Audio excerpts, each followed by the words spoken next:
मरने के बाद इंसान कहाँ जाता है, स्वर्ग में या नरक में? और अगर नरक में जाता है तो उसके साथ क्या क्या किया जाता है, ये आपको पता है? अगर नहीं पता तो चलिए आज हम आपको स्वर्ग और नरक इन दोनों की सैर करवाते हैं।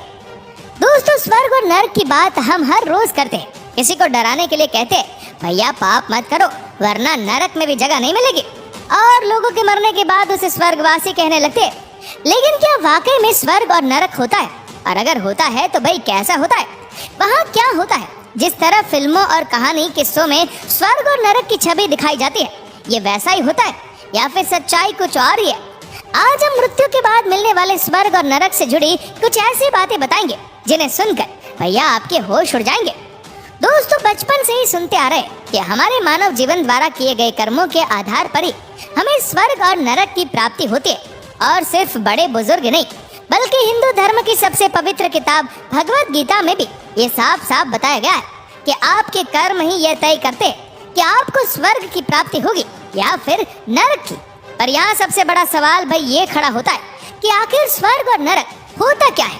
तो दोस्तों, दुनिया के लगभग सभी धर्मों में स्वर्ग और नरक का जिक्र देखने को मिलता है। जैसे कि स्वर्ग को एक ऐसी जगह के तौर पर बताया जाता है जहाँ मरने के बाद पुण्यात्मा रहती है। वो आत्माएं जिन्होंने अपने जीवन में अच्छे काम किए, अच्छे कर्म किए, लोगों का भला किया, किसी को कभी भी कष्ट नहीं पहुंचाया, इस तरह की आत्माएं स्वर्ग में आराम से अप्सराओं और देवताओं के साथ रहती है। और जब बात नर्क की आती है तो इसे एक ऐसे स्थान के तौर पर बताया जाता है जहाँ पर बुरी आत्माएं रहती है।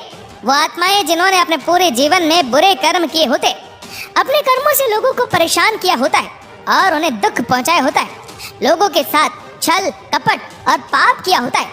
इस तरह के लोगों की जो मृत्यु होती है तो उन्हें नरक की प्राप्ति होती है और वहाँ पर उनकी आत्मा बहुत ही दुख तकलीफ झेलती है।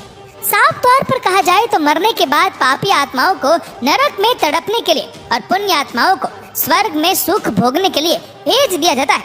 और हिंदू धर्म के पुराण और ग्रंथों के हिसाब से देखा जाए तो यमराज को मृत्यु का देवता कहा जाता है। मान्यताओं के अनुसार किसी भी व्यक्ति की मृत्यु हो जाने के बाद यमदूत उसकी आत्मा को धरती से यमलोक ले जाते हैं और वहीं पर जाकर यमराज सभा बुलाते हैं जिसमें उसके पाप पुण्य का हिसाब किताब किया जाता है कि उसने पुण्य ज्यादा किया या फिर पाप, और अगर पाप किए तो भैया किस तरह के पाप किए, और क्या ऐसे पाप किए जो माफी के लायक नहीं है या फिर ऐसे पाप किए जो उसके पुण्य के साथ कट जाते हैं।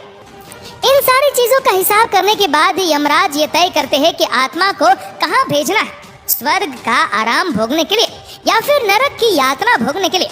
और ये चीज केवल हिंदू धर्म में नहीं बल्कि दोस्तों दुनिया के हर धर्म में ये धारणा है, ईश्वर ने इसकी रचना कर रखी है। जब कभी भी व्यक्ति की मृत्यु होती है तो उसने अपने जीवन में जो जो कर्म किए होते हैं उसका फल उसे जरूर मिलता है। परंतु दोस्तों, अगर हम स्वर्ग और नरक के धार्मिक व्याख्या की बात करें तो कुरान के अनुसार इस्लाम धर्म में स्वर्ग को जन्नत कहा गया है और नरक को जहन्नुम कहकर बुलाते हैं। दोस्तों, कुरान में कहा गया है कि जब इंसानों द्वारा किए गए पुण्य उसके पापों पर भारी पड़ जाते हैं तो उसे जन्नत का सुख नसीब होता है। लेकिन अगर उसके द्वारा किए गए गुनाहों का वजन ज्यादा होता है और उसने पुण्य काम किए हो तो उसे मृत्यु के बाद जहन्नुम नसीब होता है। इस्लाम की व्याख्या में नर्क को आग और दंड का मिश्रण बताया गया है। यहाँ आते ही आत्माओं को आग में झोंक दिया जाता है और बाद में उन्हें लोहे की छड़ी से मारा जाता है और इतनी यातनाएं दी जाती है जितनी आप सोच भी नहीं सकते। लेकिन दोस्तों, अगर हम बाइबल की बात करें तो ईसाई धर्म के अनुसार स्वर्ग वो जगह है जहाँ पर भगवान और फरिश्ते रहते हैं, जबकि नरक में शैतान रहते हैं। ईसाइयों के धार्मिक ग्रंथ बाइबल के अनुसार जिन मृत आत्मा का नाम बुक ऑफ लाइफ में नहीं पाया जाता उन्हें आग की झील यानी कि नरक में धकेल दिया जाता है, जिसे ईसाई धर्मी लोग हेल कहते हैं। हालांकि इन सब के उलट पारसी धर्म का मानना है कि मृत्यु के बाद सभी आत्माएं स्वर्ग में जाती है, लेकिन उन्हें वहां पहुंचने में कितना समय लगता है ये उनके द्वारा किए गए कर्मों पर निर्भर करता है। यानी कि अगर किसी इंसान ने अपने जीवन में ज्यादा पुण्य किए होते तो उसकी आत्मा बहुत जल्दी स्वर्ग पहुंच जाती है और वहां की सुख सुविधाओं का आनंद उठाती है। लेकिन अगर किसी ने बुरे कर्म किए होते हैं तो उसकी आत्मा को स्वर्ग पहुंचने में समय लगता है और बीच में उसे बहुत सी ऐसी कठिनाइयों का सामना करना पड़ता है जो कोई भी आत्मा नहीं करना चाहती है। पर दोस्तों, अगर हम हिंदू धर्म की बात करें तो यहाँ पर सालों से स्वर्ग और नरक के बारे में बताया जाता रहा है, जिसमें ये बताया गया है कि नरक वो जगह नहीं है जहाँ आपको दर्द दिया जाता है, बल्कि हिंदू मान्यताओं के अनुसार इंसान का जीवन ही उसका नर्क है, क्योंकि हिंदू धर्म में संसार एक ऐसा शब्द है जो मनुष्य के जीवन मरण के चक्र को दर्शाता है। यदि मनुष्य पुण्य कर्म करता है तो उसे स्वर्ग यानी कि मोक्ष की प्राप्ति होगी, लेकिन यदि वो पापी बन जाएगा और पाप करेगा तो उसे संसार मिलेगा, जिसमें उसे कई सारी परेशानियां झेलनी पड़ेगी और वो अपने जीवन और मरण के जंजाल से कभी बाहर नहीं निकल पाएगा। और आपने ये लाइन भी दोस्तों बहुत बार सुनी होगी कि इंसान को अपने सभी कर्मों के फल इस दुनिया में भोगने ही पड़ते, फिर चाहे वो कोई भी जीवन क्यों ना हो। आप अपने पिछले जन्मों के कर्मों का हिसाब इस जन्म में दे रहे हो। इतना ही नहीं दोस्तों, गरुड़ पुराण में कुछ ऐसे लक्षणों के बारे में भी बताया गया है जिससे ये पता चलता है कि मनुष्य अपने पिछले जन्म में कैसा था और क्या वो नर्क गया था, या कह लीजिए कि वो जो जीवन जी रहा है वो उसका नर्क है, या फिर अब उसके सभी कर्मों का हिसाब किताब पूरा हो गया और इस जीवन के बाद उसे स्वर्ग की प्राप्ति होगी। दोस्तों, पहला लक्षण ये है कि जिन लोगों ने अपने पिछले जन्म में ब्रह्म हत्या करी होती है वो अपनी मृत्यु के बाद अपने अगले जन्म में शहरोंगी बनता है, गौ हत्या करने वाला कोबरा बनता है, कन्या की हत्या करने वाला कोड़ी बनता है, गर्भपात करने वाला या करवाने वाला रोगी बनता है। इन सभी का जन्म चांडाल के रूप में होता है और उसे अपने पूरे जीवन में अपनी शारीरिक परेशानियां झेलनी पड़ती है।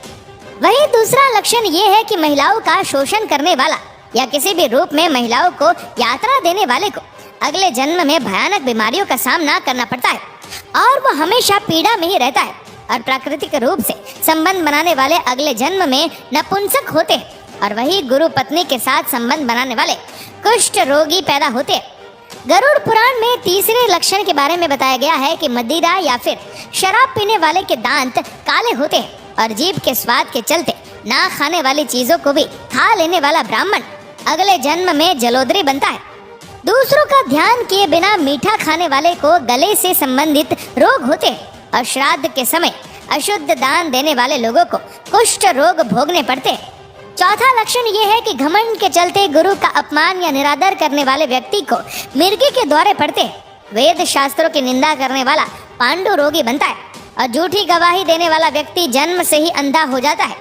गाय तथा ब्राह्मण को लात मारने वाला अगले चरण में लंगड़ा बनता है और झूठ बोलने वाला हकला बन जाता है। वहीं जो लोग मांस बेचते हैं वो अगले जन्म में दोस्तों दुर्भाग्यशाली होते हैं। दोस्तों, पांचवें लक्षण में बताया गया है कि धन जेवरात चुराने वाले व्यक्ति को अगले जन्म में मानसिक रोग तथा गरीबी का सामना करना पड़ता है। हालांकि बाकी वस्तुओं को चुराने के लिए अलग अलग जानवर के रूप में जन्म लेना पड़ता है। छठे लक्षण में ये बताया जाता है कि जब एक पति ने अपनी पतिव्रता पत्नी को छोड़कर किसी और के साथ संबंध बनाए हो तो जब उसका अगला जन्म होता है उसको नए जन्म में एक बहुत ही बुरी स्त्री पत्नी के रूप में मिलती है जो उसका जीवन बर्बाद कर देती है। और वहीं आखिरी लक्षण में ये बताया गया है कि जिस व्यक्ति ने पिछले जन्म में सिर्फ अपने स्वार्थ के बारे में सोचा है और कभी भी दान पुण्य ना किया हो, पैसे होते हुए भी दूसरों की मदद ना करी हो और सिर्फ अपने बारे में ही सोचा हो, इस तरह के लोगों को अगले जन्म में एक एक दाने के लिए तरसना पड़ता है और इस तरह के ज्यादातर लोगों की मृत्यु अगले जन्म में भूख के कारण होती है। ऐसे में दोस्तों आप ये समझ सकते हैं कि आपके आसपास जितने भी लोग आज मजबूर हैं उसके पीछे कहीं ना कहीं उनके पिछले जन्मों के कर्म है जिसकी भरपाई उन्हें अपने इस जन्म में करनी पड़ रही है। और जो लोग खुशकिस्मत होते हैं, धन संपत्ति उनके कदम चूमती है और वो एक समृद्ध जीवन जीते हैं। अब कुछ वक्त के लिए अच्छा जीवन जीने के बाद लोगों की मदद करने के बाद जब उनकी मृत्यु होगी तो उन्हें दोबारा इस दुनिया में जन्म नहीं लेना पड़ेगा, जबकि वो लोग जो बुरे कर्म करते हैं और लाख परेशानियों के बाद भी नहीं सुधरते उन्हें दोबारा से जन्म लेकर इससे भी बुरा जीवन जीना पड़ेगा ताकि उनके कर्मों की भरपाई हो सके। तो दोस्तों, अब तो आपको समझ में आ ही गया होगा कि धर्म और जाति के हिसाब से स्वर्ग और नरक क्या होता है और किस तरह लोग उसे भोगते हैं। बाकी आपका इसके बारे में क्या कहना है हमें नीचे कमेंट करके जरूर बताएगा।